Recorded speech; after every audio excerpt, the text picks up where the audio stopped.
All right. So you can kind of listen or you can watch, but we are going to jump right into our final version of our next work of art. And I know this is totally mysterious. You have no idea what's happening yet, but just kind of a heads up. So you're going to really need some kind of paper that's blank and something that is dark. So you can use a black pen if you want. You can use like an art pen if you have some kind of funky favorite pen. I'm honestly going to use a Sharpie, but if you're at home, which most of you are, be careful of using a Sharpie on your countertops, your favorite desk, a table. Make sure if you're using thin paper, you have some kind of scrap paper underneath.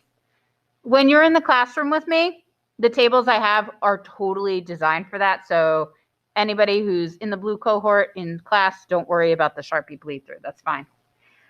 You can get your paper out of your sketchbook if you want. And if you need a scrap piece of paper, just pull 2 pages out of your sketchbook. That's completely fine. So if you're at home, you can do that. I'm also just going to show you a quick trick. And my friends who are in class, I want you to do this because this artwork will start off very controlled, but you will have pretty much any choice you want by the end. So I always plan on maybe possibly adding paint to my artwork. And a cool trick that I do whenever I'm thinking about painting is I tape down my paper. If you're at home and you're working someplace where you can keep your artwork here for the next 2 weeks, you could just tape your paper right to the table or your desk. A lot of us can't do that. So whenever you're in the art room, you can borrow these from me. Or if you have some kind of board at home, like a clipboard, if anybody has a clipboard at home, you could totally do this with a clipboard. And again, this is completely optional, but I wanted to show you this trick. I tape my paper down. And I know this sounds kind of silly, but many of you are probably thinking back to elementary school. In elementary school, you did this great art or you painted, and then you got your painting back the next week or you took it off the drying rack and it was super wobbly. Has that ever happened to you? This is the fix for that, people. Artists, we tape down our artwork if we're ever going to paint. And here's the good news. If you have no idea if you want to paint, or if you're thinking, I kind of want to do this, but Mrs. Altieri, I don't have my clipboard right now. I'm not sure where the masking tape is. You can do this tomorrow. You could do this Thursday. You could do this Friday. You can do this at any point in your art making. The other thing that I'm doing is I'm creating this really nice border. I know it just looks like silly tape, but when I peel this off, it's going to have this really nice border. And that's really one of the only differences between the artwork that you've been making so far and professional artists who sell their work is professional artists, they just take that extra time to make sure their artwork is presented nicely so they could sell it. And this is one of those little tips. So if you are ever thinking about selling your artwork, giving your artwork away as a gift, you're going to be done with this artwork in 2 weeks. So if you have a birthday coming up, or if you want to do some kind of Mother's Day or Father's Day, this would work out awesome. So that's just kind of a side trick that I wanted you to know about. So I see a couple of you are taping right now. That's awesome. I'm very, very, very excited. So grab your paper, grab your black pen or marker. Make sure that you have something underneath. If you are using a Sharpie, please don't ruin your dining room table. Your kitchen counters cost a lot of money. Don't ruin them. If you're in the art room, you're totally fine. And here's what we're going to do. We're first going to think about something that's stressing us out. Real nice, Mrs. Altieri, on a rainy Monday, stressing you out. Yeah. It could be the thing you wrote down privately in your sketchbook for yourself. It could be something else. I don't know about you, but there's a lot of stuff going on right now that can be stressful. It is often beyond our control, and sometimes we don't have strategies to deal with that stress. So what I want you to do is think about something that's stressing you out. And without trying to make it look like anything, and you can watch me first, you're going to draw lines that are stressful. You're going to think of that stressful thing, and you're just going to make random lines. And the only rule I have is that the line can't start or stop in the middle of the page. It has to begin off the page, and it has to end off the page. So watch me if you're a visual learner. So I'm thinking of any kind of stressor. I know what I'm thinking about. You don't have to share it.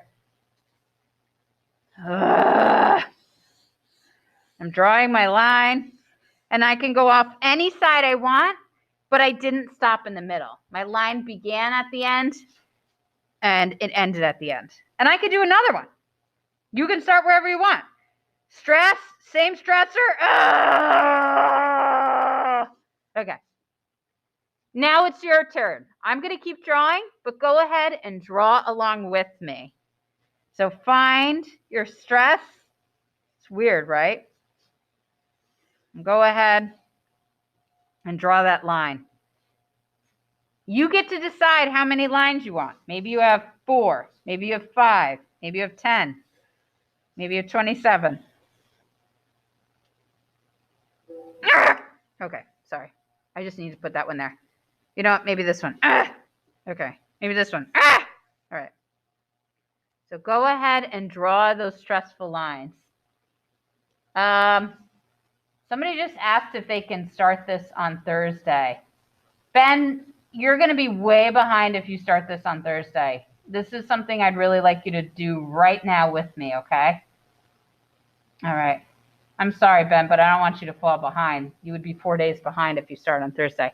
It's okay if you don't have the exact materials at home, but use what you have, and the more creative, the better, okay?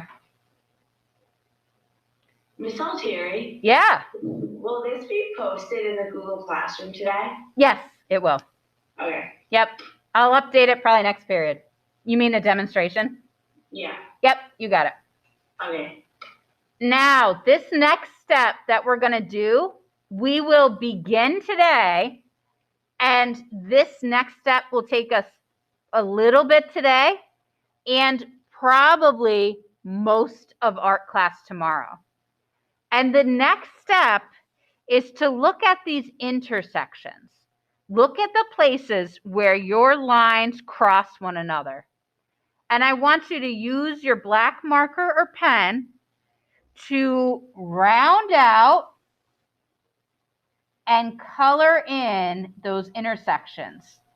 And these kind of symbolize that stress, these rough areas where two lines meet and it's intense.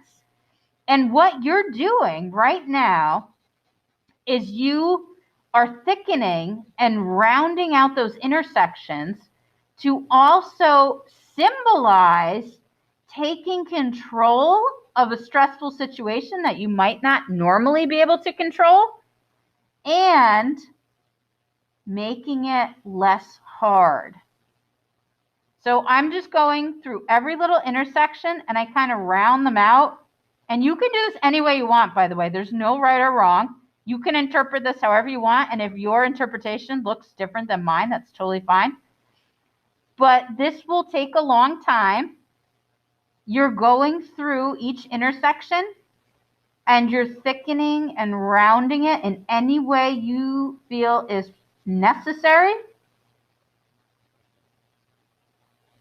And you're also creating different line weights, that thick and thin that we talked about. This takes a long time. I have a lot of intersections. I'm going to zoom in. I have a lot of intersections. This is going to take me a long time. But what is also going to happen is art making takes place in the right part of our brain. So if you're feeling stressed, a lot of that stress often, I believe, goes into the front of your brain. You're literally going to rewire your brain and move your brain to activate the right side. And what's going to happen is you are going to slowly calm down. You're going to feel like you're actually zoning out. which is actually a way to get in the zone, because you're not going to feel like you're thinking. You're going to feel like you're zoning out, but really what's happening is you're just activating a new part of your brain. I'm going to stop talking and I'm going to put on some relaxing music. I am going to check in with you at the end of art class, which is coming up in about 13 minutes.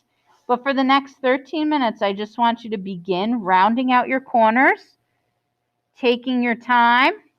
If you're at home, you can listen to your music at home, but try to pick something that really is reducing your stress. Whatever music you put on, like when you're feeling stressed, to calm you down would be a good choice today. And I really just want you to relax and not think about anything except thick and thin, round intersections. Thick and thin, round intersections. Any questions? So, Kaden, thank you for the heads up that your internet's being slow. No worries. Go ahead, question. Oh, yeah, totally. Here, I'll give him mine. All right.